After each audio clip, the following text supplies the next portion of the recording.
Chapter 20. The green dot on the tracer had moved until it overlapped the red one. A slight buzzing sound filled the narrow confines of the mole. Tsar let out his pent-up breath in a great sigh. "The search is over," he said. He pressed the control button and the screen of the scanner came to life. They were staring at a strange and majestic valley. It was difficult to see clearly at first, for the sides of the vehicle still pulsated incredible heat waves that distorted the picture. Several seconds passed, while they studied the crazy landscape of tumbled rocks and reddish-yellow sky. "We're out in the open," Gary exclaimed. "Look, there's a mountain." And then, in one corner of the screen, two small figures could be seen. Tsar let out an exclamation and half rose from his seat. "Hold it." Dr. Shaw laid a restraining hand against the lizard man. "Take it easy. Let's see who they are first." Reluctantly, Tsar stood at the opening and watched the two figures slowly approach. He noted the weapons poised in their hands. The strangers halted some distance off and remained motionless. Tsar reached into the storage compartment and took out several objects, one for each member of the party. "Be careful," he warned. "These are heat guns. They'll drill a hole through anything." Gary examined his gun with respect. It looked like a pocket flashlight. The trigger was a flat button mounted at one side. "Just point and press," Tsar told him. "But only if necessary, of course. Its effective range is 100 feet. Dr. Shaw suggested that they close the mole and watch the strangers from the safe tie of the interior. Then they waited apprehensively, standing in the mole. The two hunters' course of action was suddenly decided when, with a deafening screech, a nightmare object loomed behind them. They wheeled about, raising their ice guns wildly. "What is it?" Laurie yelled, watching the screen. It was a monstrosity of gigantic proportions, an oozing mountain of leathery flesh, with a body the size of a whale. Green slime poured down its sides, leaving a spreading stain as it slid toward the two intended victims. A mouth opened in a serpent-like face and a long slit tongue shot out, as it poured forth liquid flame hot enough to melt the rocks it touched. The creature had no teeth, no eyes, nor limbs. It undulated along like a bloated snake, the terrible mouth gaping in ravenous hunger. Only 100 yards away, Gaia and Krei fired their ice guns into the yawning mouth. Great globs of the creature's body were ripped away, falling as frozen powder, but the holes instantly filled with more slime. "Run!" Krei shouted. "Stower!" Gaia didn't need to be told. He had seen how ineffective his ice gun was. He fled toward the mole, the only shelter within reach. Caution had deserted him. Only terror moved his legs. By now, he and Krei were close to the vehicle, which he finally recognized as a mole. "What's the machine doing here?" "He just pray they let us in," said Krei. Even as he said it, the door slid open and the panting hunters stumbled inside, to sprawl on the floor. Gaia looked up and his eyes met Tsar's. "Close the lock!" he screamed. But Tsar had already pressed the button. Safe from their most dreaded enemy, the huntsmen now studied the newcomers. Tsar's shape and appearance was familiar, but the sight of the humans frightened them. "You'll be safe now," Tsar reassured the two. "But, please put down your weapons on the table, there." He held up his own gun meaningfully. Gaia and Krei studied him a moment, then obeyed. They also removed their face masks, and now the humans could see that the two were not only like Tsar in height, but in appearance. "Who are you?" Tsar asked. "Where are you from?" Gaia did not reply at once. He noted the strange speech and the slight difference in Tsar's uniform. He glanced at the heat gun, and then studied the others. "You speak oddly," Gaia finally said, "but I can understand you. These others though, what kind of beings are these?" "They are from the upper world," Tsar replied. "And I am a citizen of Hod. Now, answer my question."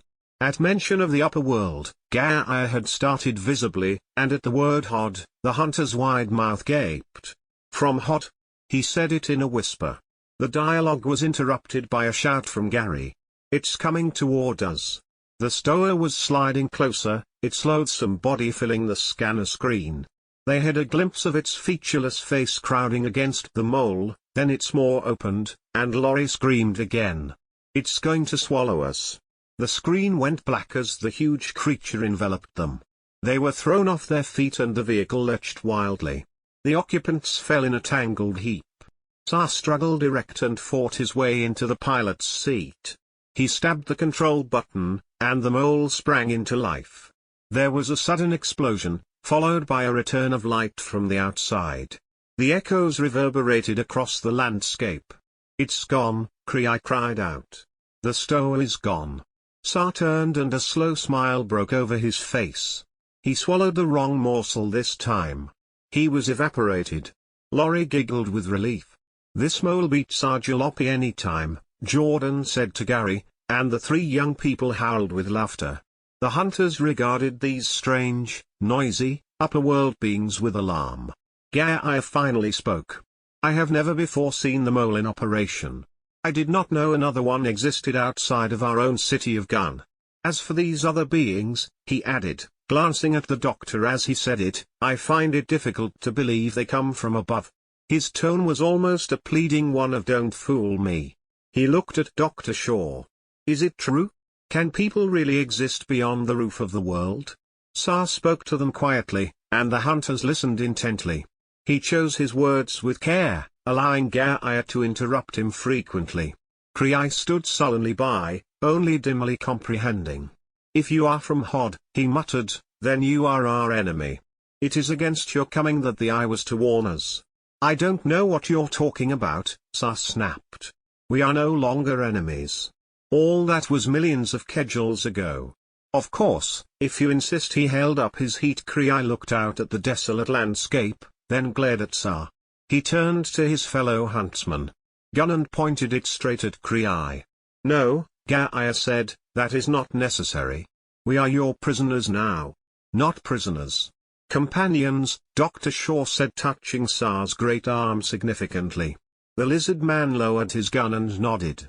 "We mean no harm to you," Tsar said. "We will not invade your city. In fact, there is no we. Only I have survived from among all my city's population. It is my hope to meet your people and, perhaps, to live with you." He looked directly into Gaia's eyes and held out his hand, palm upward in the universal salute of friendship.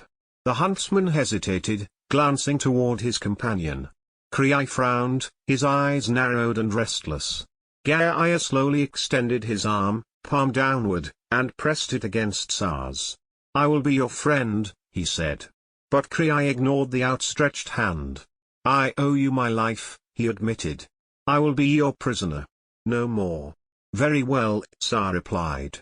"Then you are free." He opened the exit door. "You may leave now. Will you come with me, Gaia? We must complete our mission." Gaia went to the doorway, bending to retrieve the two ice guns. He handed one to Kriai. Almost apologetically, he muttered, "Yes. Our duty." Dr. Shaw's voice boomed out angrily. "Listen you two, you're behaving like children. Just point the way and we can deliver you to your precious city with no trouble at all. Next time one of those bloated monsters taps you on the shoulder, we may not be around to save you." Gaia stood poised in the doorway. Kriai was waiting defiantly. "Wait, Kriai. Come back inside. He is right." The other huntsman started off. "Kriai, I order you back. I am leader." "Leader? There are only two of us left. I warn you. Obey me or I will order you to appear before the Master Watcher." At the dread command, Kriai's hand tightened against the grip of his weapon. Then he nodded and, without another word, re-entered the cylinder. The mole traveled slowly across the terrain, heading directly toward the hill. Gaia hovered at the shoulder of Tsar, pointing out the route. The vehicle moved along on its retractable wheels, until it reached the base of the hill. "We must cross the hill to reach the shore of the sea," Gaia explained. "And the opposite face is quite sheer." "We'll go straight ahead, through the hill," Tsar replied. He turned on the thermal drive and the mole plunged through the solid rock with no discernible change of speed. Gaia let out an amazed gasp and shook his head. "We've heard stories about the machine," he muttered, "but I always thought they were just tales." A few minutes later they burst through the far side of the hill. The party gasped with awe and fear as the scanner screen gave them their first view of the terrible molten sea. "Unu," said Gaia proudly. "That is the mighty Unu." Lorry repeated the words softly, gazing in wonder at the seething inferno. "Shall we go along the shoreline, or through the sea itself?" Sa asked politely. The hunter took one look at the heaving waves of burning magma and shuddered. "The shoreline is our usual route," he replied. "Forgive me for being a coward, but you would be a fool not to fear entering that sea," the lizard man told him. "But it could be interesting to explore. If we can repair the other mole, you may find the experience invaluable. You know, the mole could pass safely through the core of Earth itself." Gaia's mouth tightened. "Then we will go through the sea. We can reach the tunnel's mouth several hours earlier if we do." Kriai made no comment, but for the first time he looked beaten. "All right then. Are you quite certain it's safe, Sa?" asked the doctor. The other three were silent, wanting, yet not wanting, to try. Sa alone looked unperturbed. "The other mole has done it," he said.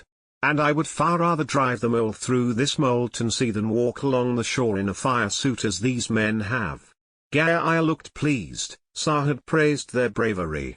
Slowly the mole moved down the rock ledge and slipped into the fiery swells. Gary could feel the muscles in his neck tighten painfully. He looked up at the scanner screen. It showed a moving mass of bright orange with occasional spurts of pale blue flame. They were riding along, partly submerged, but the ceiling screen remained above the surface. "Unu save us," Gaia whispered.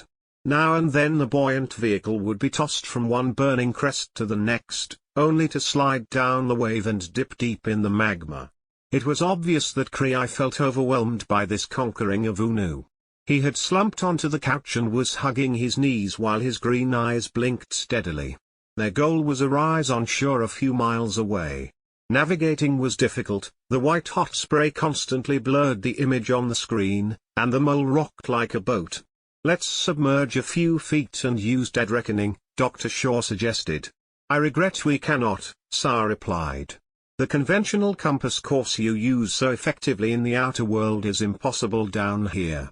Everything offers magnetic interference: the liquid magma, the iron, the gamma rays. Even the tracer is useless, since we have no living target. No, we'll just keep the landmark in sight." At last the mole eased its way ashore. Sa halted it directly in front of the cave opening. "Now what?" he demanded of Gaia. "The tunnel back to Garn lies within the cave. It slopes upward for several miles in a straight line." "Good. We'll make our way into the tunnel and proceed to the city on conventional power. I wonder what kind of reception we'll get," Jordan mused aloud. "I will see to it that you are received properly," Gaia assured Sa. "There are many who will welcome you, although others. The real trouble will be these upper world creatures. They are alien and rather repulsive to look upon," he added matter-of-factly. Dr. Shaw reminded himself that they had viewed Sa as a sinister, reptilian creature when they had first seen him. It was logical that they would have the same effect on Gaia and his people. They would have to be constantly on guard when they reached the city. Unlike Sa, the Gainians were superstitious and militant, he could see. He glanced at Kriai and found no reassurance in the huntsman's sullen, scarred face.